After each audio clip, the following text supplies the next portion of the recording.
Galaksinin koruyucuları dünyasında en son kendi filmlerine sahip olduklarından beri çok şey oldu. Marvel sinematik evreninde Thanos'la savaştılar, kendilerinden birini kaybettiler, sayılarının yarısının 5 yıl boyunca ortadan kaybolduğunu izlediler ve Galaksinin koruyucuları tatil özelinde Nowhere'in merkezini satın aldılar. Gerçek dünyaya geri döndüğünde, Guardians yazarı, yönetmeni ve beyni James Gunn Marvel tarafından kovuldu, ardından yeniden işe alındı, ardından Warner Bros. İçin iki ayrı DC projesiyle meşguldü, oyuncu kadrosu gitti ve kendi projelerini yaptı. Ve bu sadece kısaltılmış versiyon.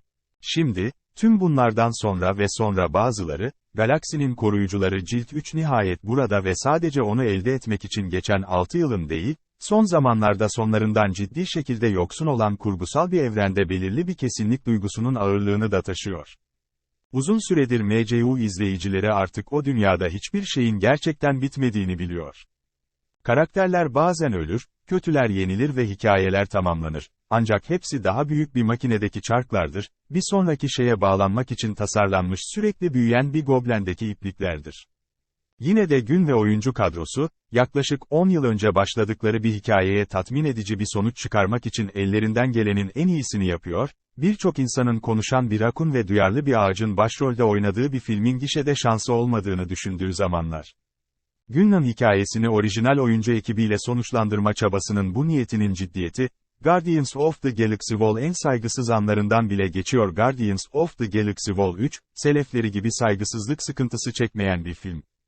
Filme öncekilerden farklı bir ton veren, onu şimdiye kadarki serinin en karanlığı yapan bir yan yana, ama hemen fark edeceğiniz başka bir şey de var, tartışmasız daha önemli bir şey.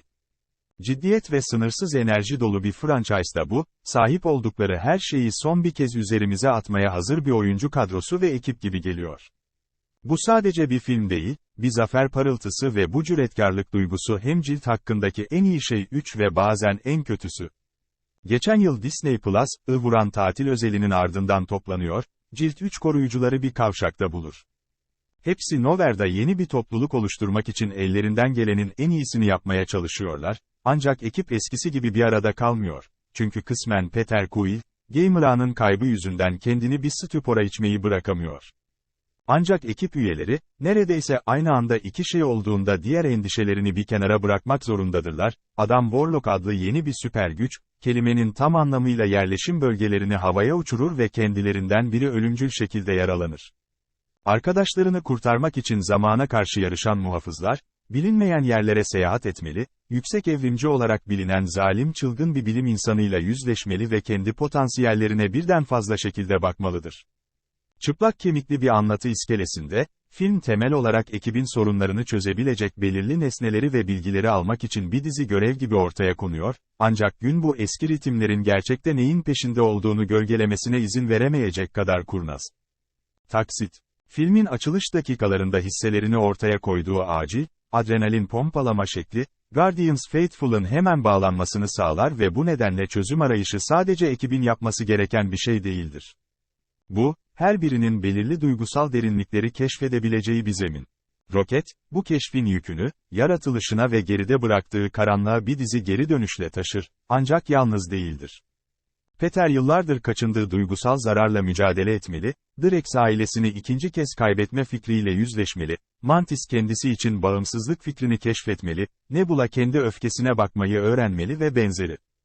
Bu taksiti, baba sorunları yüklü ciltten bile daha büyük bir potansiyel duygusal yıkım duygusuyla dolduran ağır şeyler. 2 ve bu, Gunn'ın komplosunun dayandığı ölüm kalım seçimlerine daha da derine inmeden önce. Ancak bu ağırlık, her şeyden önce, herkesi tekrar en iyi şekilde görmenin güzel olduğu duygusuyla destekleniyor.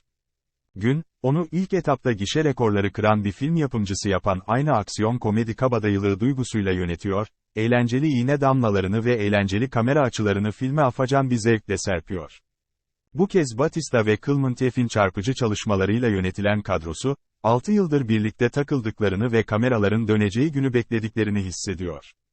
Hepsi rahat, tanıdık ve hatta neşeli, bu da filmin birçok unsurdan oluşan hassas dengesini çıkarmayı kolaylaştırıyor. Bu, dengenin her zaman doğru olduğu anlamına gelmez.